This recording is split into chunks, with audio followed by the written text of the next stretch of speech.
first thing I'm going to start off with is I'm going to start off with wearing conventional sneakers like these New Balances that I have in front of me. In my workshop, a lot of times I will wear tennis shoes in the workshop if I'm working with things like wooden stuff. The New Balance ones that I have here, these are ones that I highly recommend. This is the New Balance 608 B4s. I really like these because they're pretty comfortable and they offer good support. The workshop that I have is actually in a solarium, and I do have a brick floor, so having a little bit of comfort and cushioning is pretty important. Now, one of the advantages of wearing sneakers in the workshop, there's two things that are advantages to wearing these that I've discovered in working in the workshop. One of the things is, if you get paint and things on these, sometimes it's easier to wipe off a tennis shoe than it is on some of the other types of footwear. That's one of the advantages of having these. Also, depending how long you're walking in the workshop, because of the fact these offer a lot of cushioning and support, I can usually wear this for a long time without having a lot of problems with my feet hurting and things. Now, I'm going to talk about one of the disadvantages to having sneakers. Now, one of the questions people are going to ask me is, do I wear steel-toed shoes in my workshop? I do not wear steel-toed shoes. I don't have any steel-toed shoes to wear in my workshop. I don't usually work with heavy things and stuff like that. They're going to really damage my foot if they fall. That's one of the reasons I don't have steel-toed shoes. If you can find a good pair of steel-toed shoes, it's always a good idea to have for a workshop, depending what you're working with. Especially if you're working with a lot of real heavy things like metal, heavy pieces of metal and things like that, or maybe car parts, things like that. Might be a good idea to have a pair of steel-toed shoes for that. Now, here's one of the disadvantages of having shoes, of having tennis shoes. If you're wearing tennis shoes and you're working with things like wooden things, it's not necessarily as much of a problem. Problem with these is if you're working with things like metal and things, because of the fact tennis shoes have this opening in front right here, where the tongue of the shoe is, where the shoelaces are, sometimes little pieces of metal fragments can get down in between here and can get in where the footbed is. They can actually get down through here, through this opening that you have when you're wearing tennis shoes. So that's one thing to keep in mind when you're wearing tennis shoes, okay? That's keep in mind. You can wear them in the workshop, but you need to be aware if you're working with metals and things that you can get things down inside here where the opening is between the tongue and the shoe. It's not completely sealed, okay? We're going to go ahead and talk about another type of footwear that I like to wear. If you remember one of the other videos, now one of the types of shoes I like to wear to shop is these are called the Danskos. These are known as Dansko shoes. These are very popular. They offer really good cushioning and things like that as well. One of the reasons I like these is same things that the sneakers had. Now, there's one advantage to having these. If you notice in the front, this is completely closed. There's nowhere for metal shavings to get inside here from wearing these versus the tennis shoes that have the opening where they can get in. These are completely sealed. Now, the only thing is about Danskos, they do offer protection here from getting wood shavings and things in here as well. But what they don't offer is, they don't offer any protection above here for getting wood shavings in here and also metal shavings as well. And I'm going to show you what I wear when I'm in situations like that. Now, the Dansko shoes I find also work very well.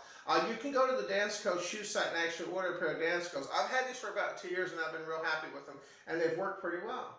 Okay. Now, the next thing we're going to talk about is we're going to talk about boots that we wear. Now, one of the newest pairs of boots I have, these are actually known as the UGG Australia. These are actually Uggs.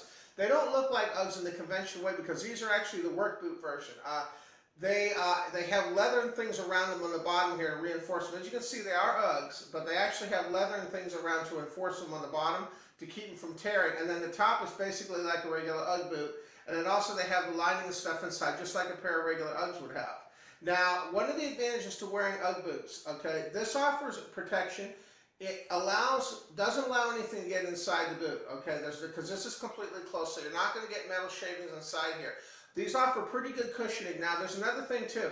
Because of the fact these are insulated inside like they are, when I'm in the workshop, if it's cold out, I find these work pretty well because they're insulated and it helps to keep my feet warm. And there's another advantage. If you notice on top, the boot comes all the way up to the side. So you're not going to get metal shavings and things and wood shavings in where the side of the shoe is. Whereas if you compare the Danskos, you can see the difference. Same thing with tennis shoes. You don't have protection here from having things enter your shoe like wood shavings and metal shavings from this one you're wearing them. Whereas if you wear a boot like this, you do have protection there to a certain point that will protect things from intruding there. And that's another reasons I like wearing these Ugg boots. They also work very well in the workshop. Now, if you remember I told you to, they offer really good traction as well. Now, the one thing I was going to point out is, if you're going to get a pair of boots like this, one of the things I suggest you do, depending what you're working with, you can actually get a pretty nice pair of boots similar to this with a steel toe inside that might offer additional protection if you're working with things like auto parts and heavier things like that. That's one thing about my workshop is I don't have steel-toed boots, but I can tell you there's a lot of companies out there that do offer steel-toed boots and this type of boot as well. Okay. Now the third boot we're going to talk about is that these are known as X Elements. Now these I wear in the workshop. These are basically motorcycle grade harness boots that I buy they're called X Elements.